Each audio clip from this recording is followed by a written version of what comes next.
What's up with y'all? It's your man Sam, and I'm back with another video. Now look, we got this YouTuber's videos got him 5 years in prison. Now this by Patrick CC, you feel me? We ain't watched a video about him in a little minute, you feel me? So we about to get straight into it, man. On May 16th, 2019, YouTuber Omi and a Hellcat uploaded his first video titled Payday at Reloaded Construction. The vlog ends with a very deep message. Always remember, live life the way you will want to live it. Facts. You only get one chance at this, one shot at life. One chance, one shot, that's it.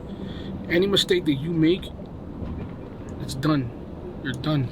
Little did Omi know, starting this YouTube channel could have been the one mistake that would ultimately land him in federal prison. That very first video that Omi posted got 60,000 views in the first 3 days. The video shows Omar stepping out of his mansion, walking down his long driveway with more than 15 all-white cars parked in it, and telling the viewers about his entrepreneurial endeavors. Yeah, From there, that shit can't be legal. I ain't gonna lie. You got that, like the house.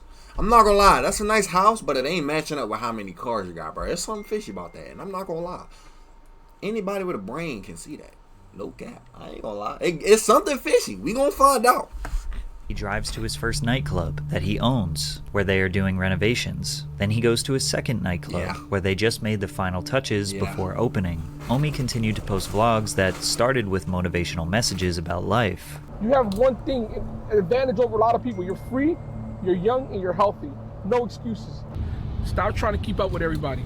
Stop going out buying Balenciaga. Typically, the middle of his videos would be him tending to his businesses, buying expensive clothes, jewelry, new cars, vintage cars, tour buses, and even houses. For a wildly successful man, he was relatable, down to earth, and kind, far from the narcissistic rich assholes we typically see on the internet. Within 2 months, he reached 100,000 subscribers. By the end of summer 2019, he had 300,000 subscribers. But every time he was asked about how he obtained his wealth, his answers were extremely vague. What do I do for a living? Started off as an app developer. By the way, drink water. But as Omi spent more time showcasing his life. Hey, look, Patrick. My fault, my nigga.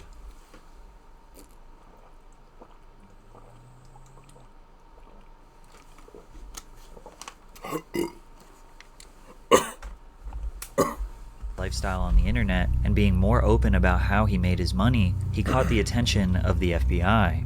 And on November 20th, 2019, just 6 months after his first video, they raided his home.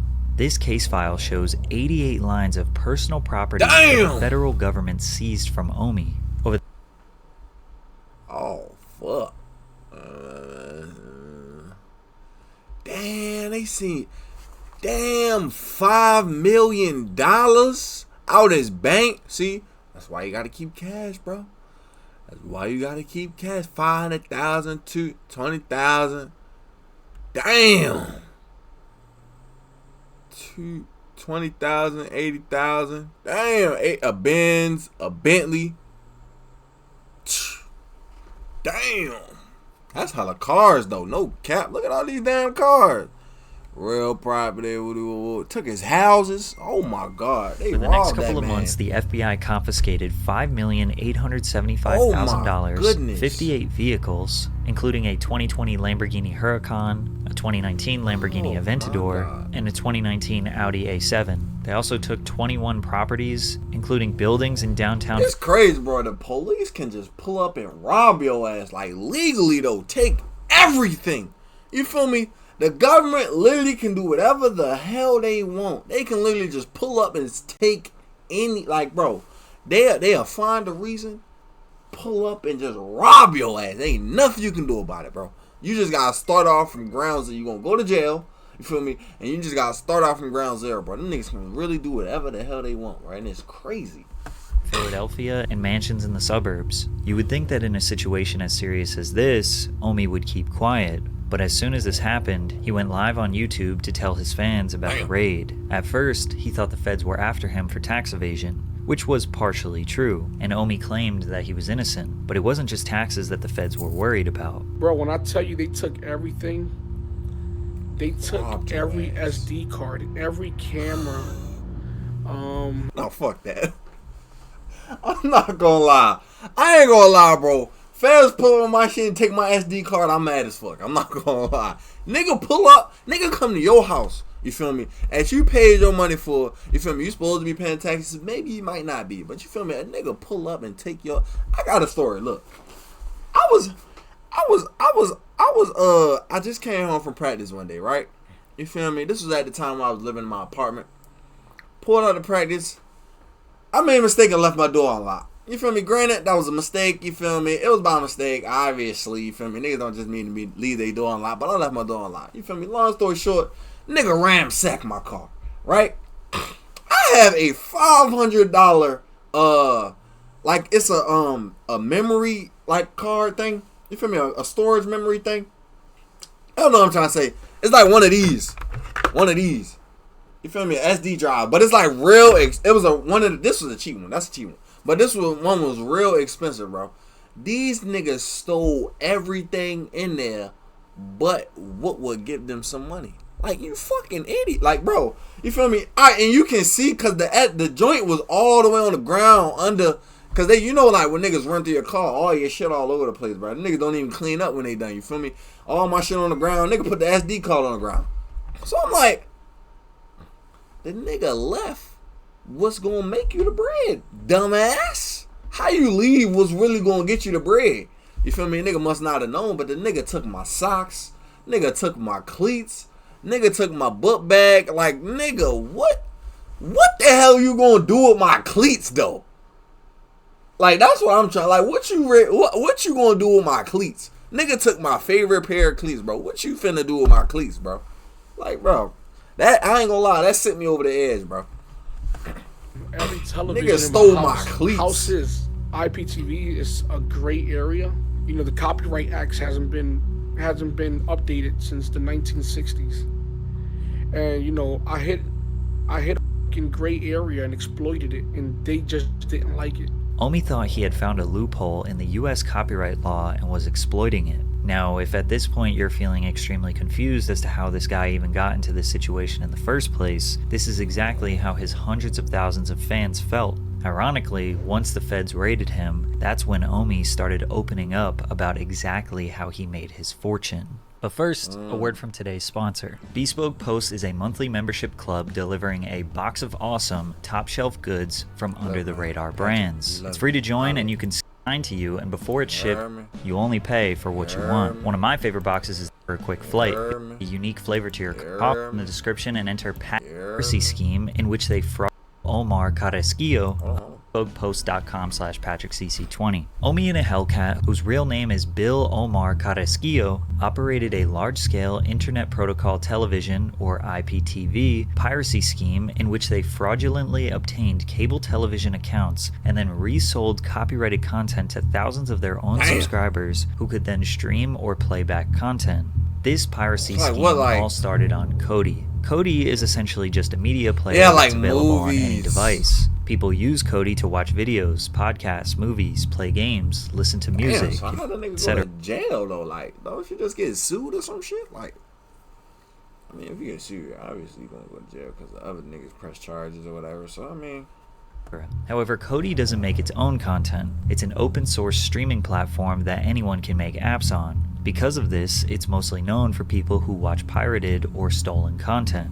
Most people used Kodi on Amazon Fire Sticks. They would go on the Kodi app, install all their favorite networks, and stream content for free. But it's not that easy. A lot of these add-ons can be riddled with malware or just end up being bogus apps that don't work or stream low-quality content, which leads to people Googling things like best Kodi add-ons for free and searching through blogs to find out what apps are the most trusted, like The Crew or Daddy Live. Not only does researching and installing these apps take a little bit of technical skill, it also is just a lot of work. Around 2016, Omi was exposed to this and saw a huge opportunity. Omi would buy Amazon Fire Sticks for $40, jailbreak them, or install all the best and most trusted apps onto Kodi, then resell them for about $120 to $150 to his customers, essentially giving customers cable TV for a one-time fee. The reason we know this is because he had no problem telling people his scheme. Hold on. Back when Kodi... So he started this shit?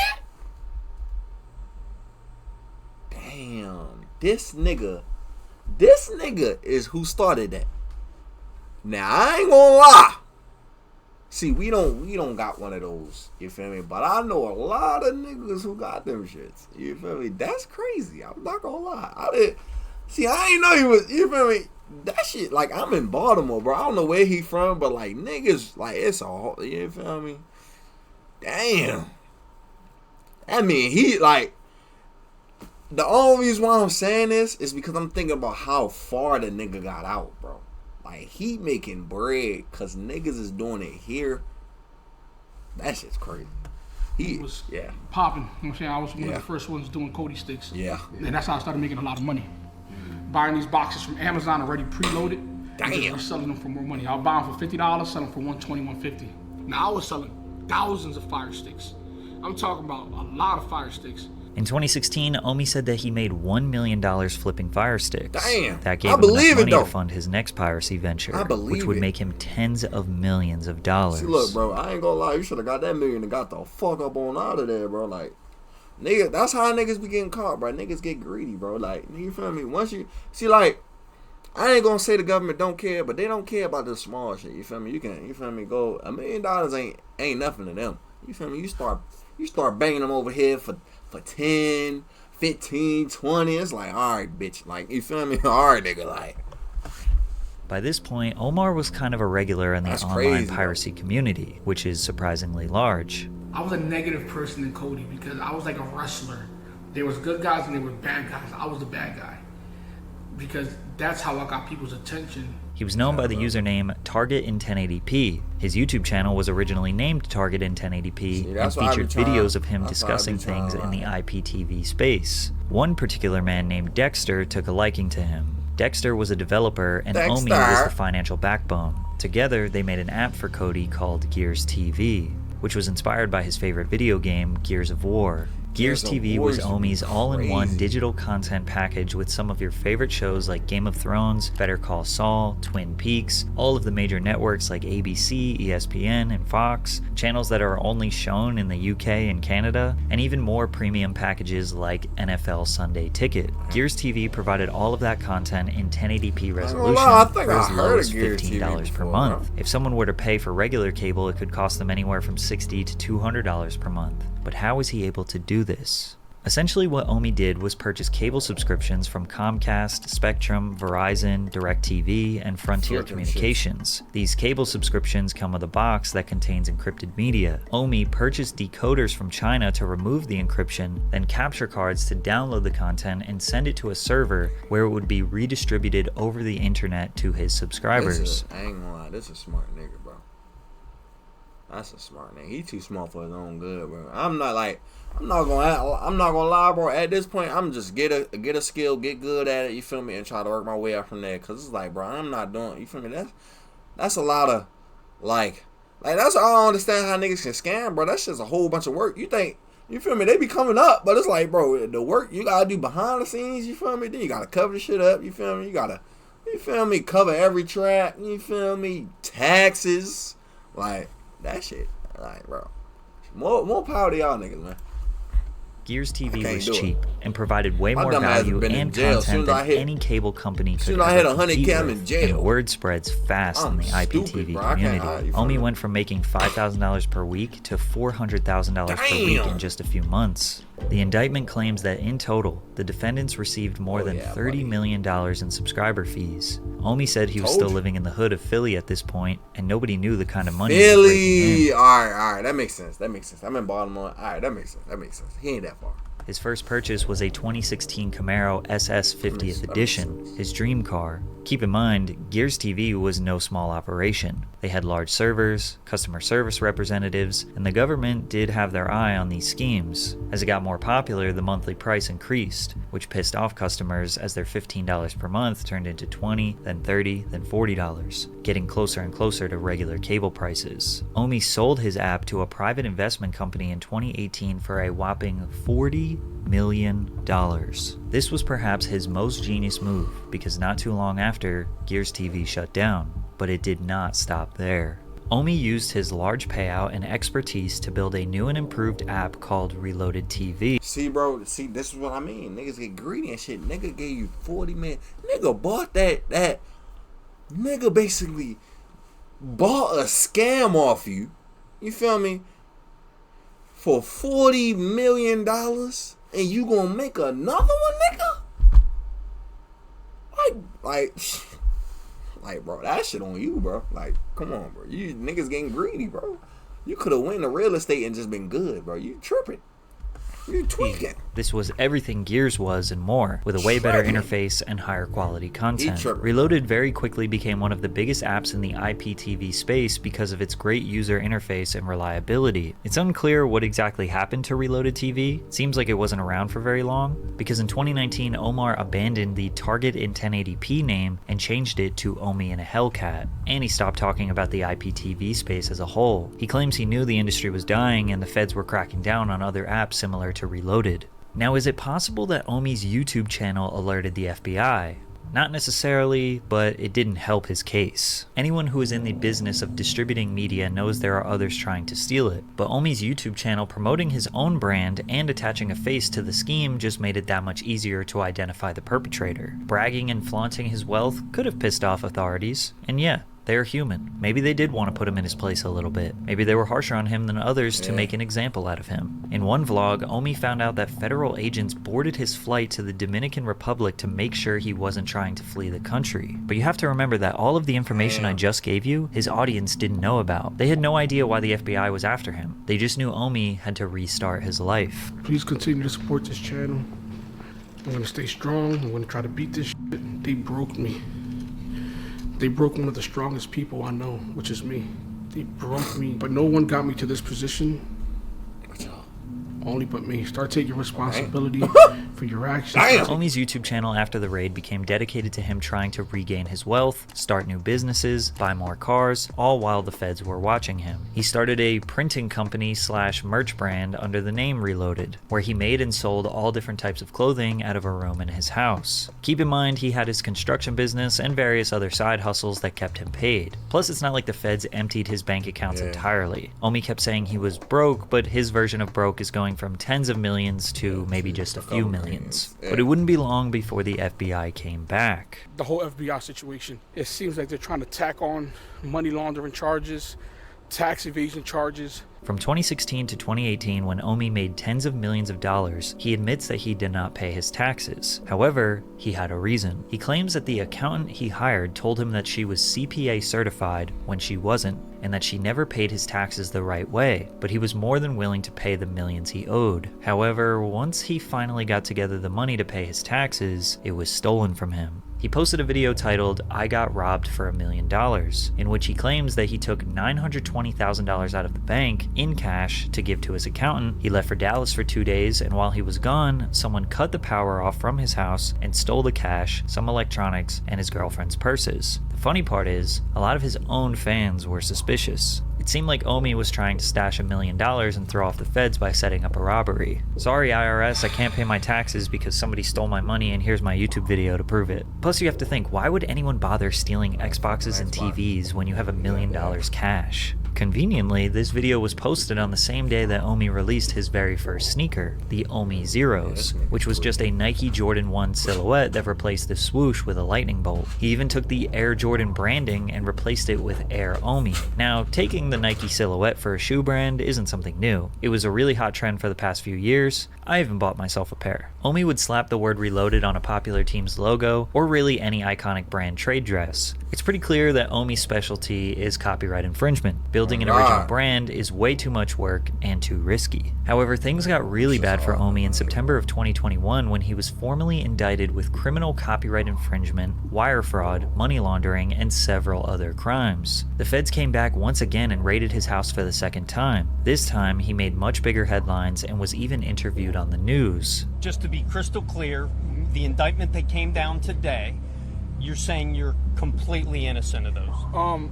Not completely innocent would be a false statement. Now, ignorance is no excuse for the law. Again, you'd imagine someone would be quiet during this instance, or at the very least have their not. lawyers speak for them. But time. Omi was still convinced that he exploited the system. Omi's whole life at this point was dedicated to fighting this case. Bro, you did exploit the system. That's the fucking problem, bro. Like that is literally the problem here. A nigga keeps saying I exploited. Duh, nigga. That's the problem. He barely uploaded YouTube videos, maybe once a month. And when he did, you could just tell this man's spirit was broken. But after months of deliberation from his legal counsel, Omi pleaded guilty in February of 2022. Damn. I'm letting you guys know that I'm pleading guilty. Long talks with my attorney, and it's the best option, you know. Facts. Ignorance is no excuse, like I've always said. And to me, it's about, you know, accepting responsibility. Now, at he least was he's going standing to on what serve he, some you time feel in me? prison. 3 U.S. government attorneys say that Omar, aka Omi and a Hellcat, should serve 15 years and 8 months in prison for crimes related to his pirate IPTV service, Gears TV. So he spent all of his time grinding to get his business affairs in order so his family can survive while he is away. But on March 7th, 2023, Omi finally met his fate. United States District Court for the Eastern District of Pennsylvania, Judge Harvey Bartle III, acknowledged that the advisory guidelines of 24 years would be highly unusual for a copyright matter, and therefore decided that 66 months would be enough to punish Omar and send a deterrent message. Why was they even thinking about giving this nigga 24 years? God damn. Hey Google, how many years is 66 months? 66 months is equivalent to 5.5 years. Damn. To any of his followers considering the same type of behavior. On top of the 5.5 years in prison, Omar got 5 years of supervised release. He had to forfeit $30 million worth of assets, which was mostly vehicles and properties. And he had to pay more than $16 million in restitution, $10 million to the cable companies and $5 million to the IRS. But surprisingly, Omi was happy with this outcome. He could have gave me 15 years if he wanted to. He really could have. He really could have. He could have gave me 15 years, and I guess no one would have questioned him on it. And to the fact that he gave me another chance with my kids, like I said, man, I'm always going to have that man in the back of my mind. Throughout this entire time, Omi's supporters have had his back, and a lot of them don't look at him as a scammer nor a fraudster, probably because most people don't have sympathy for billion-dollar corporations. Omi was stealing from corporations and giving their product to regular people for a fair price. He came from nothing in the streets of Philadelphia and built an empire. However, that empire wouldn't have existed if it wasn't for the people who created the demand in the first place. Omi knows what he did was wrong, and he has accepted that he needs to do the time to pay for what he did. Just a few weeks ago, he surrendered himself into prison. If we have any faith in the justice system, we just have to hope that Omi comes out a better and changed man. Damn, this shit just happened. This nigga got booked and none of his workers got booked. That is tough. That is tough.